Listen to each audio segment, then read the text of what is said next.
Bismillahirrahmanirrahim. Assalamualaikum warahmatullahi wabarakatuh. Bismillahirrahmanirrahim. Alhamdulillahirabbil alamin.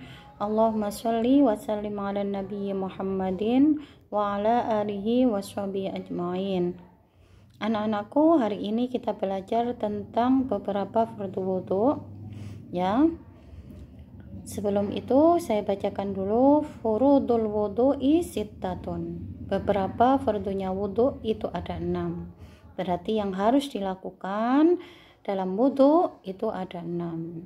Yang pertama an-niyatu, niat.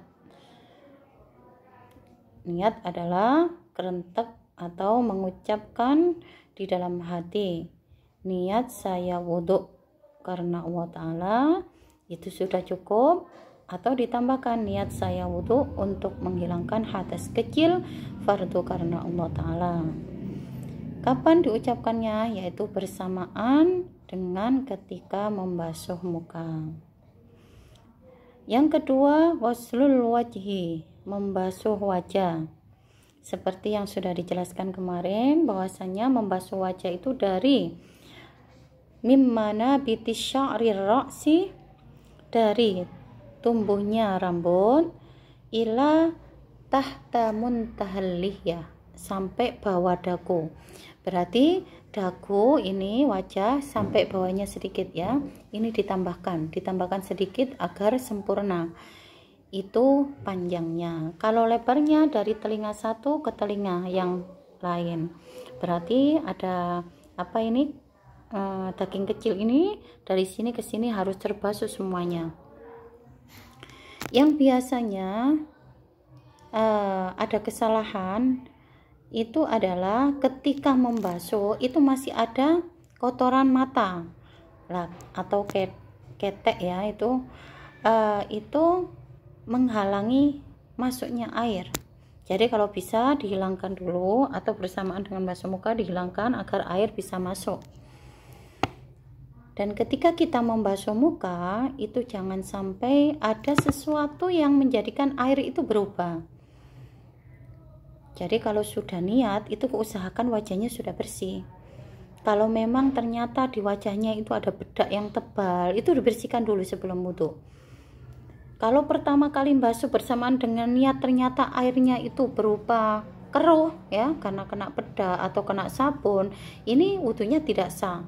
Jadi dibersihkan dulu dari bedak, dibersihkan dulu dari sabun.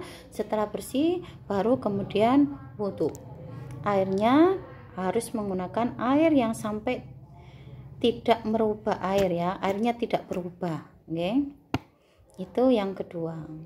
Yang ketiga yaitu ghuslul yadaini ilal mirfaqaini.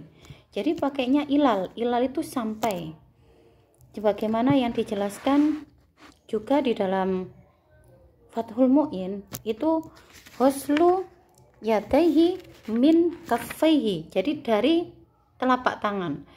Jadi yang paling tepat itu membasuh tangan sebagaimana yang dilakukan juga oleh beberapa ulama, oleh Habib, itu semuanya kan dari ujung, min ru'usi asobi ilyati, jadi dari ujungnya asobi atau jari-jari. Jadi seperti ini, ya, seperti ini dari sini, kemudian sikut ilal mirfaqaini, kemudian baru dipanjangkan basuhan. Sebagaimana di dalam Al-Qur'an juga gitu, pakainya ilal sampai siku-siku.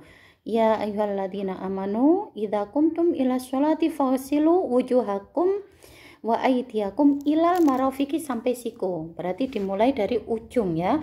Dan enaknya kalau dimulai dari ujung tangan itu kulit yang ada di bawah kuku ini juga bisa kena air, terbasuh, dan itu memang harus terbasuh. Jadi kita mulai dari ujung, ya, dari ujung kemudian sampai siku, setelah siku kemudian dipanjangkan. Biasanya kalau di gambar-gambar atau seringkali buat lihat juga itu kalau wudhu seperti ini. Jadi yang panjangnya dulu baru kemudian dilebihkan. Maka ini tidak dapat kesunahan. Karena apa? Karena yang sunnah dulu baru yang wajib. Yang betul itu yang wajib dulu sampai siku baru dipanjangkan. Maka ini akan mendapatkan kesunahan memanjangkan basuhan. Tapi mungkin saja ya kita tetap kita tetap husnudon sama guru-guru yang mengajarkan seperti ini. Bisa jadi karena anak kecil itu kan kalau tidak sikutnya dulu nanti takutnya tidak terbasuh, sehingga sikutnya dilik baru kemudian dilanjutkan ke bawah. Tapi kalau kita yang sudah ngerti ya, diusahakan disempurnakan dengan ujung jari dulu sampai siku, kemudian ditambahkan basuhan, memanjangkan basuhan. Jadi seperti itu, semoga bermanfaat. Ngaji 5 menit ini nggih, ngaos 5 menit. Ngapunten. Wassalamualaikum warahmatullahi wabarakatuh.